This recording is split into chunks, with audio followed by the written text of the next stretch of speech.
দ্বিতীয়বারের মতো যুক্তরাষ্ট্রের ৪৭তম প্রেসিডেন্ট নির্বাচিত হয়েছেন ডোনাল্ড ট্রাম্প। ডেমোক্রেট প্রার্থী কমলা হ্যারিসকে পেছনে ফেলে জয়ী হয়েছেন তিনি। জীবনের প্রায় প্রতিটি ধাপে আলোচনা সমালোচনার জন্ম দেওয়া ডোনাল্ড ট্রাম্প নির্বাচনের মাঠে সঠিক সময়ে যেন ট্রাম্প কার্ডটা খেললেন। বৈশ্বিক থমথমে পরিস্থিতিতে বিশ্ব নেতাদের চোখ ছিল মার্কিন নির্বাচনের দিকে। ডোনাল্ড ট্রাম্পের জয় যেন বিশ্ব রাজনীতির মাঠে অনেক নেতার জন্যই ট্রাম্প কার্ড। সেই সমীকরণকে সামনে রেখে ট্রাম্পের জয়ে ইতোমধ্যেই ডোনাল্ড ট্রাম্পকে শুভেচ্ছা জানাচ্ছেন বিশ্ব নেতারা। সেই তালিকায় ভারতের প্রধানমন্ত্রী নরেন্দ্র মোদী, যুক্তরাজ্যের প্রধানমন্ত্রী কেইর স্টারমার, ইসরায়েলের প্রধানমন্ত্রী বেনিয়ামিন নেতানিয়াহু সহ বিশ্ব নেতারা রয়েছেন। এক টুইট বার্তায় ভারতের প্রধানমন্ত্রী নরেন্দ্র মোদী ডোনাল্ড ট্রাম্পকে বন্ধু অভিহিত করে অভিনন্দন জানান। এক্সে মোদী লেখেন, ঐতিহাসিক নির্বাচনের জন্য বন্ধু ডোনাল্ড ট্রাম্পকে আন্তরিক অভিনন্দন জানাচ্ছি। সেই সঙ্গে আগেরবারের মতোই হাতে হাত মিলিয়ে কাজ করার বার্তা দেন তিনি। মার্কিন নির্বাচনের দিকে তাকিয়েছিল রাশিয়া ও ইউক্রেন।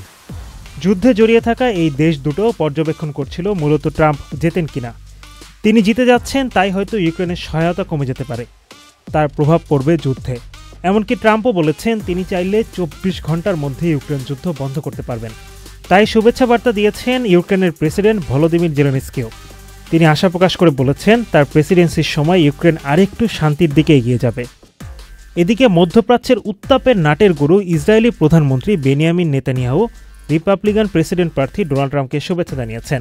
সামাজিক যোগাযোগ মাধ্যম এক্সে দেওয়া এক পোস্টে তিনি শুভেচ্ছা বার্তাটি জানান। পোস্টে নেতানিয়াহু লিখেন, প্রিয় ডোনাল্ড ও মেলানিয়া ট্রাম্প, ইতিহাসের সেরা প্রত্যাবর্তনের জন্য অভিনন্দন।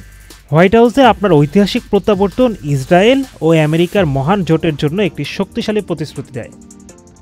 ট্রাম্পের এই বিজয় চীনের জন্য অত্যন্ত গুরুত্বপূর্ণ, কারণ তার সময় শুরু হয় চীন মার্কিন বাণিজ্য যুদ্ধ। এমনকি করোনা ভাইরাস মহামারী নিয়ে বারবার চীনের দিকে অভিযোগের আঙুল তুলেছেন ট্রাম্প। এখন দেখার বিষয় ফলাফল ঘোষণার পর কিভাবে প্রতিক্রিয়া জানায় দেশটির প্রেসিডেন্ট। তবে নির্বাচনী ফল ঘোষণার মুহূর্তে চীন বলছে যুক্তরাষ্ট্রের সঙ্গে শান্তিপূর্ণ সহাবস্থান কামনা করে বেইজিং। ইউরোপের নেতাদের মধ্যে অনেকেই এবার কমলা হ্যারিসকে সমর্থন দিয়েছিলেন, কারণ ট্রাম্প পশ্চিমা সামরিক জোট ন্যাটোর বিরুদ্ধে হুঁশিয়ারি দিয়ে রেখেছেন। তারা এখনও ট্রাম্পের জয়ে কোনো বার্তা দেয়নি।